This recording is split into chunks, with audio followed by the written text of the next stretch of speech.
I'm a pretty loving, generous, empathetic guy, but if there's one thing that makes my skin boil and wants me to throw someone right off a cliff, it's child abuse. You know, I'm probably going to lose demonetization in the first 30 seconds for saying that word, so maybe I should have saved it for the end. But I don't care. It's got to be talked about because Ethan Klein is in the news, if you haven't heard about this, because Child Protective Services was called on him, accusing him of neglecting his children, and I guess his baby is like eating dog poop or something like this. And so I wanted to catch you up to speed on this, talk about some mental health stuff, and get your opinion. What do you think about this? Because, you know, the rise of mommy vloggers, of family vloggers, has been a serious concern. Sometimes things get really out of hand. And when you monetize the drama of your life, it encourages you to make drama and takes away from the being in the moment and actually caring for the emotions of a child. Because I'll be honest, I got a 2-year-old back at home. It ain't glamorous. I couldn't make a family vlog. I'm spending time with him. It's boring as hell. I watch so much blippy monster trucks that I wake up in the morning and I'm humming, you know, monster trucks in the sky. Oh, I'm losing it, guys. I'm losing it. You can't make content out of that. It's just one man's descent into madness. Maybe that would be good content. I take it back. But it wouldn't be the kind of content that the mommy vloggers are making. So I gotta share this with you. I am a huge fan of Philip DeFranco and have been watching Philip DeFranco for like 10 years now. It's where I get my news. And so I want to catch you up to speed with what's happening with Ethan Klein, and then I want to show you some clips of some other vloggers that's just, oh my God. I'd love to know your references. If you've seen some other vloggers that have gotten in trouble, put them in the comments below. But let's get ripping. We need to talk about this Ethan Klein CPS situation because it's genuinely insane. And I want to preface the rest of this by saying you may have noticed this year that we've largely kind of stepped away from things that could be deemed drama in the community. Or there's so many things in the world right now being torn down, set on fire. We've really tried to pivot and focus on most of those things. But this, it's not drama. It rises above, right? And so for those unfamiliar, Ethan Klein is a longtime YouTube creator, very big podcaster. And while this story is heavily centered on a video that he posted yesterday, the actual story goes back a little bit further than that. Because Ethan first said that CPS, Child Protective Services, visited his house during an H3 podcast episode on Friday, explaining. An anonymous call went into them on the 3rd, saying that they were somebody that works at the house, and they wanted to report us. Ethan, my guy, why are you sniffing so much, man? You gotta calm that down. I know a good couple referrals if you need some help. Just let me know. Because our kids are crawling around eating dog shit and getting viruses. With Ethan then going on to say that a CPS agent had to visit their house, talk to both he and his wife, Hila, look around the home, see the kids, and the agent eventually needs to return to interview the kids because of the call. And then after that, he went into more detail on that incident, the context around it, and what he believes is the root issue in a video that he posted yesterday titled, "This is so fucked up." Not only have they called CPS on us, now they're starting to try to call in a 5150 to get... 5150 is the number of the section of the Welfare and Institutions Code, which allows an adult who is experiencing a mental health crisis to be involuntarily detained for 72-hour psychiatric hospitalization when evaluated to be a danger to others or to self or herself or gravely disabled. In Florida, we call that a Baker Act. That's a danger. Get me committed. Or if it's substance use related, we call it a Marchman Act down here in Florida. But they got different ones. I mean, Ethan's in California, I'm pretty sure. It's really gone on too far, and at this point, I'm ready to take no prisoners, take the gloves off, and call out everybody who needs to be called out. The thing is, once you target my children, then a line's been crossed that cannot be walked back. With Ethan noting that while he held nothing against the CPS agent who visited their house because he was just doing his job, he still found the whole ordeal to be invasive and overwhelming. He's called the pediatrician that takes care of the kids. He talked to them, pretty much sifted through every angle of our life having to do with our kids in an extremely violating, insulting, unbelievable way. You can't believe that you, as somebody... I mean, I don't know, like, how asking those questions to the pediatrician is insulting. Like, it's definitely invasive, but I mean, what's the pros and cons here? And I guess I'm revealing my hand a little bit before we get there, but like, what's the pros and cons here? I mean, like, we're going to ask some questions and follow up on some things in order to make sure child abuse is not happening. That's going to be an invasive process.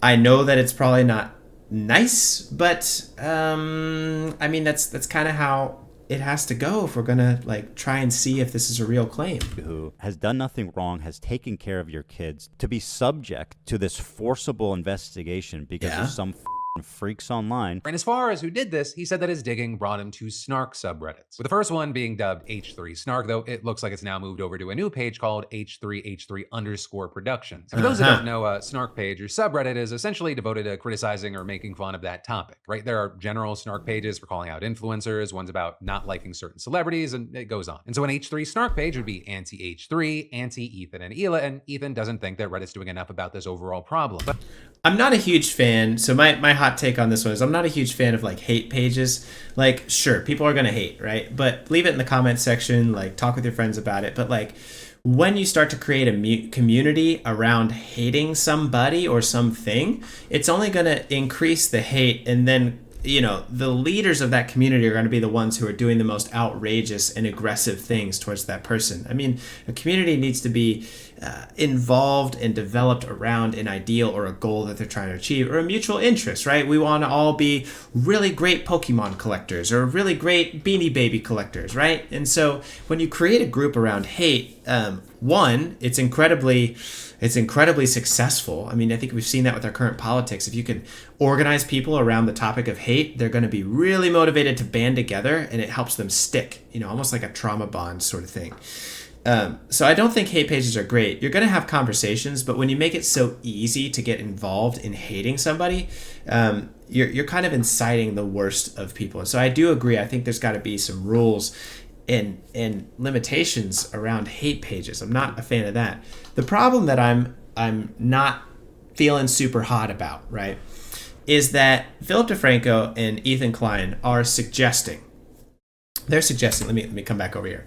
They're suggesting that these calls were made from the hate pages, and that may be true. That may be true, but later on in this episode, Phil will talk about how it's believed that some of the people watching his streams were the ones who actually called in CPS on him. And I have seen so many people that seem nice on the outside. I've talked with them. I've heard stories. I mean, I'm a trauma therapist, for God's sake. I'm not saying that this has happened, but I'm saying that due diligence and people who look great on the surface does not mean that there's not bad things happening in the background. There's a lot of people who watch H3 Productions, like podcasts and their content, their live streams, and then have made calls about the children. That could be worth investigation. Like, I'm not just going to assume that Ethan is innocent. I'm not going to assume he's guilty either, but if there's concern, it's worth looking into. Right? I mean, protecting the innocence and vulnerability of a child has to be the utmost and greatest importance. And so I feel like a lot of people are instantly dismissing, like, Ethan didn't do anything wrong, like he's innocent. But I don't think we can have that assumption because there's so many channels that have come out like years later finding out that the kids were terribly, horribly treated.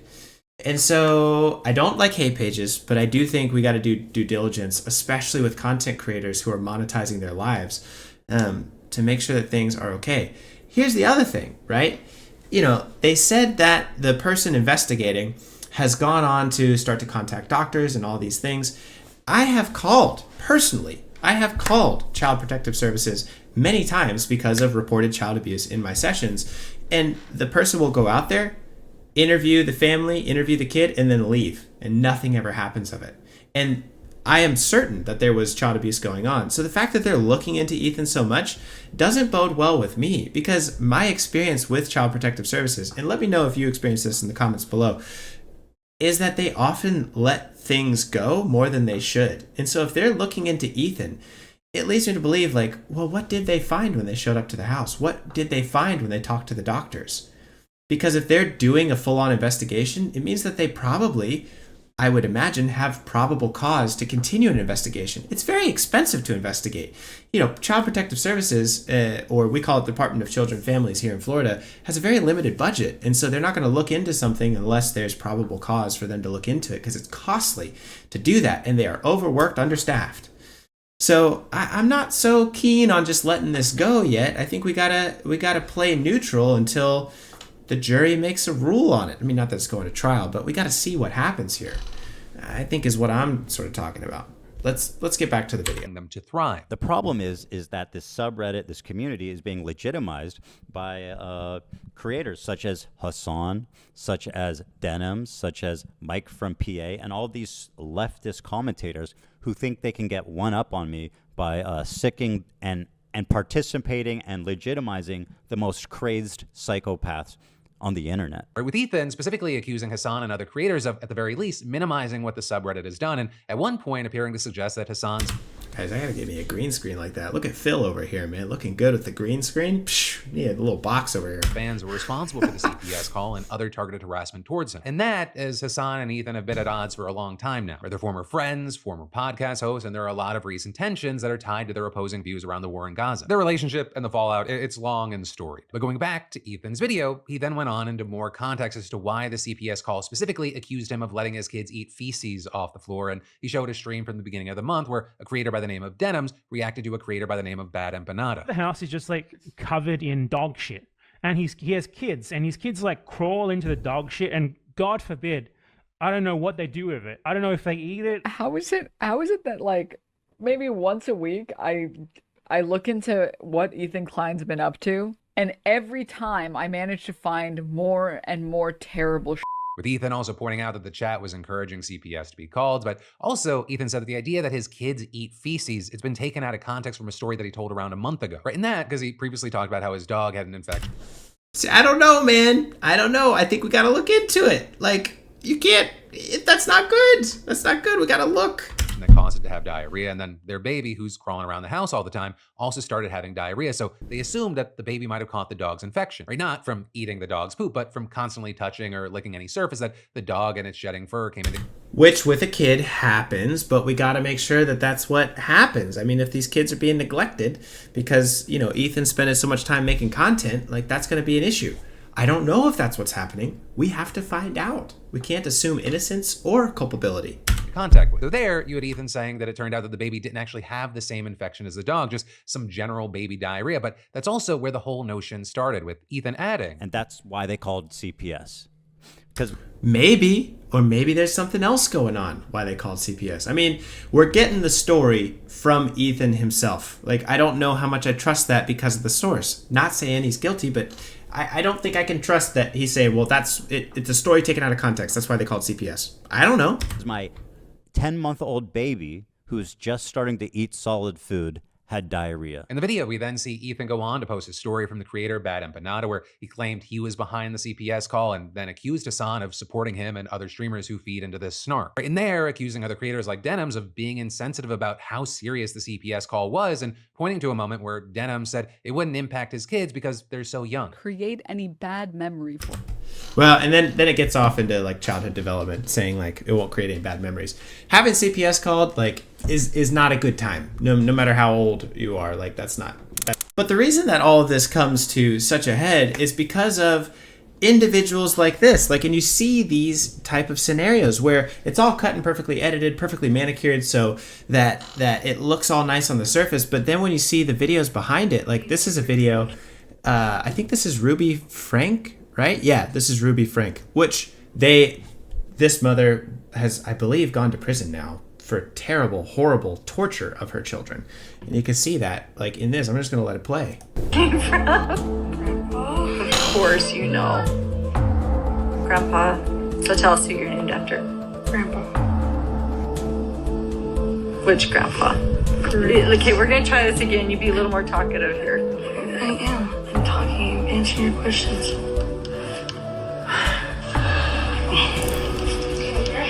Hey! If I hear one more word, get out! It's yucky, man. It's yucky. If I'm going to let you vlog, and if I'm going to spend all my time helping you, you're going to help me too. It's just a kid, man. Be excited to tell him where your name came from, even if you have to fake it. Fake being happy. Okay? I don't know if I can right now. I don't know why. It's just. Such an emotionally mature response from that child being told these terrible things. I don't know if I can right now. Well, I'm gonna take a. Woo! Not good, man. Not good. And then I think the one that we've seen a bunch is like, I think you guys have seen this one, right? It's crazy. No matter how much you know about positive mindset, law of attraction, it doesn't matter how much you're educated on that. When you're in the moment, it's still so hard to not feel sad. I'm gonna let you guys go. I need to go be there for Christian. I just wanted to give you an update because so I need to go be there for Christian. Watch. many of you turned on the countdown reminders for my new video today and you wanted to see our big news. Please pray for her. I know she's gonna make it through. She's an amazing, beautiful little girl. For context, this child just lost their dog, by the way, and is like losing it. And I can't wait for her to bring her home and be part of our family. So if you could pray for us, we appreciate it. I love you guys. Bye. Come here. Come closer for the video. Come closer. Come closer. It's so hard to watch, Come closer. dude. But you have to Put your to head- know put your that head this right stuff here. is Come going closer. on. Closer down. Put your head down here. Act like you're crying. Really quick. I am crying. That's the part, man. Mom, I am crying. I'm crying right now. Go like this. No, Mom, I'm actually seriously crying. No, I know, but go like this for the video. Go like this. Put one hand up. Go like this. No, go like this. Put your hand like this. But let them see your mouth. Dude, it's Let so them see your hard to mouth. watch, man. No, Mom, I'm actually crying. Look at me. Look at me. Look at me. Look at me. Look at me. I'm actually crying. I know. Look at me. Look at me. Oh, it's Look at the camera, look at the camera. I'm gonna throw up. I gotta throw up. Dude, and kids are so wired for their mother's affection that this child's just gonna do whatever she tells them to do, because kids, it's hardwired in the brain, in their DNA, to be like, I want mom's approval no matter what. So you just go along with it. Okay. It's okay. It's okay. It's over. It's over. It's over. Oof. So this was found out, by the way, because she accidentally left that in the end of the video. She forgot to like cut it out, so she got and then made a terribly pathetic apology video later. That's all I gotta say about that. It's horrible. It's awful. I don't think we can just like say no. It's definitely not happening. We don't know. I think we gotta look into it. How much is too invasive? How much is not enough? Do people get away with this stuff? What do you think? Let me know. It's an open conversation. It's a discussion. Put it in the comments, and I'll see you in the next one. Bye.